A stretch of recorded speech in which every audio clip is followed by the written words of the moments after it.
선영은 결혼 8년 동안 시댁에서 온갖 말 못할 서름을 겪어왔다.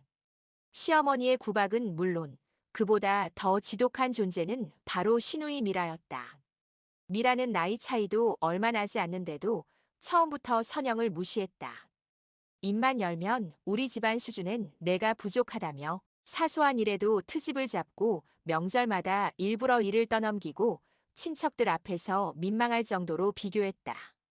선영은 묵묵히 버텼다. 가족이니까 언젠가는 받아들여지겠지. 그 믿음 하나로 참고 또 참았던 시간들. 하지만 남편은 달랐다. 겉으로는 가정적인 척했지만 속으론 다른 여자가 있었고 결국 배신으로 결혼 생활이 끝났다. 선영은 모든 걸 포기하고 싶을 정도로 무너졌지만 아이들을 위해 다시 일어섰다. 그리고 시댁과의 관계도 자연스럽게 멀어졌다. 그런데 이혼 후에도 미라는 선영을 못 놓았다. 어디선가 소식을 듣고는 일부러 전화를 걸어 말했다. 그래도 우리 오빠가 너 버린 건 잘한 결정이야. 너 같은 애랑 오래 못 살지. 전화기 너머로 들리는 미라의 비웃음에 선영은 잠시 말문이 막혔다. 이혼했으면 조용히 좀 살지. 하지만 미라에게 조용히는 존재하지 않았다. 가족 행사, 친척 돌잔치, 심지어 장례식까지. 선영을 보고 흠잡을 거리 하나라도 더 만들려고 애썼다. 그러던 어느 날 시댁 단톡방에서 큰 뉴스가 터졌다. 미라가 결혼한다는 소식. 시어머니는 단톡방에서 울먹이며 축하했고 친척들은 드디어 가는구나. 좋은 사람 만났나 보네라며 호들갑을 떨었다. 하지만 신랑의 얼굴이나 신상을 공개하지 않는다는 점은 수상했다. 결혼식 날짜만 알려주고 사진은 왜 안 보여주는 거지? 몇몇 친척들이 묻자 미라는 직업상 얼굴이 알려지면 곤란하다며 얼버무렸다. 선영은 관심 없는 척했지만 마음 한켠이 불편했다. 설마 무슨 사고 치는 건 아니겠지. 미라의 성격을 알기 때문에 뭔가 숨기는 건 분명했다. 결혼식이 얼마 남지 않은 주말, 시어머니는 뜬금없이 선영에게 연락했다. 선영아, 너도 와야지. 너는 그래도 우리 가족이었잖아.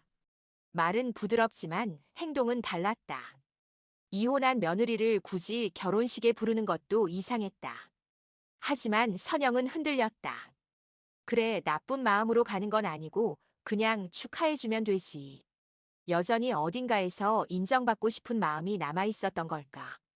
결혼식 당일 선영은 아이들과 함께 식장에 도착했다. 로비에는 축하 화환과 대형 스크린이 놓여 있었고 그 위에는 신랑 신부 사진이 번갈아 나오고 있었다. 그때였다. 스크린에 신랑 단독 사진이 크게 떴다. 선영은 그 순간 정신이 멎었다. 숨도 쉬지 못한 채 그대로 얼어붙었다. 사진 속 남자. 자신의 전 남편 윤재였다. 그 사람의 얼굴, 웃는 버릇, 턱을 기울이는 습관. 절대 헷갈릴 수 없는 남자. 엄마? 아이들의 부르는 소리가 들렸지만 선영은 들리지 않았다. 수십 가지 생각이 한 번에 몰려왔다. 왜? 어떻게? 미라가 이 사실을 몰랐을 리가 없는데? 설마 일부러 나를 초대한 이유가? 식장 안에서 들려오는 음악 소리가 점점 멀어지는 듯 했다. 손끝은 차갑게 굳고 심장은 비명을 지르는 것처럼 뛰었다. 선영아, 뒤에서 시어머니가 다가왔다. 어머, 신랑 잘생겼지? 너도 아는 얼굴이잖아. 그 말투, 그 뉘앙스. 확신했다. 시어머니와 미라는 이 사실을 알고도 일부러 숨겼다. 왜 말하지 않으셨어요? 선영의 목소리는 떨렸다. 어머, 내 전 남편이라는 게 그렇게 중요한 일이니? 이미 끝난 일인데 왜 내가 신경을 써? 시어머니는 마치 선영이 과민 반응을 보인다는 듯 피식 웃었다. 그 순간 선영은 깨달았다. 이 결혼식은 축하가 아니라 보여주기 위한 복수극이었다. 미라는 선영의 전 남편과 결혼한다는 사실을 이용해 선영을 패배자처럼 보이게 만들고 싶었던 것이다. 좌석으로 향하는 복도에서 또 다른 친척들이 모여 속삭였다. 저게 그 전 부인이라며? 신랑이랑 오래 못 갔다면서? 그러니까 미라가 더 나은 여자라는 거지. 누군가의 웃음소리가 뒤통수를 때렸다. 하지만 선영은 걸음을 멈추지 않았다. 그저 담담하게 하지만 마음속 깊은 곳에서 무언가 서서히 변화하고 있었다. 분노가 아니었다. 두려움도 아니었다. 끝내고 싶다는 마음. 더 이상 이들의 장난 속에서 희생자가 되고 싶지 않았다. 식이 시작되기 직전 사회자가 말했다. 신부님 가족 중에서 축하 인사 한 분만 미리 앞으로 나와주시면 됩니다. 그 말에 미라는 고개를 돌려 선영을 바라보았다. 입꼬리를 올리며 도발하듯 외친다. 우리 전 올케도 한마디 해. 그래도 가족이었잖아. 주변 친척들은 선영에게 기대 어린 눈을 보냈다. 전 부인이 새 신부를 축하한다는 그림을 보고 싶었던 것이다. 선영은 조용히 숨을 들이쉬고 천천히 무대 앞으로 걸어갔다.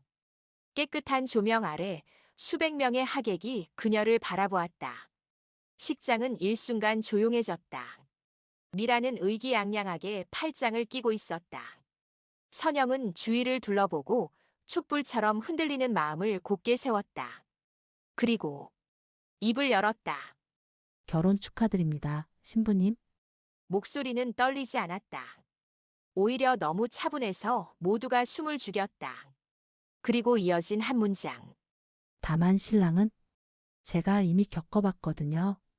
식장은 한순간에 폭발했다. 뭐라고? 전 부인이라고. 저 신랑이 저 여자랑 살았었다며. 미라는 그걸 알고도 하객들은 일제히 웅성거리고 일부는 뒷좌석까지 고개를 돌려 소문을 퍼뜨렸다.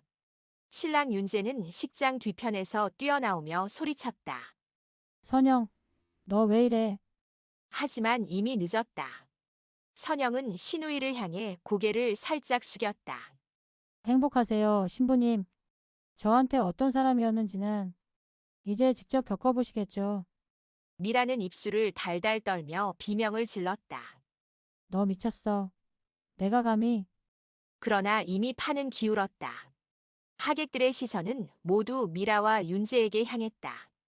가장 감추고 싶었던 과거가 가장 화려한 날 가장 크게 터져버린 것이다. 미라의 얼굴은 새하얗게 질렸고 신랑은 결혼식장 한가운데에서 멍하니 서 있었다. 시어머니는 주변을 의식하며 허둥대다가 결국 주저앉았다. 반면 선영은 조용히 무대를 내려왔다.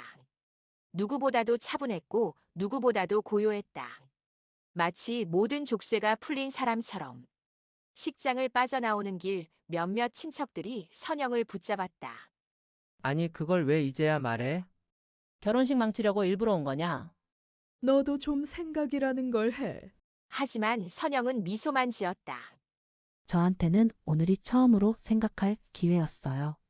그동안 말하지 못했던 제 이야기를 할 수 있는. 밖으로 나서자 차가운 겨울 공기가 볼을 스쳤다. 그 공기마저도 시원했다. 아이들이 뛰어와 손을 잡는다. 엄마 괜찮아? 이제 정말 괜찮아. 그 순간 선영은 깨달았다. 오늘 무너진 사람은 자신이 아니라 평생 남을 발 아래 두려 했던 미라와 윤재라는 것을. 그리고 선영은 속으로 천천히 중얼거렸다. 나는 이제 내 인생을 다시 산다. 그렇게 결혼식장은 뒤에서 여전히 난장판이었지만 선영의 앞길은 오히려 고요하고 환했다. 다음에 또 재미있는 스토리로 만나요.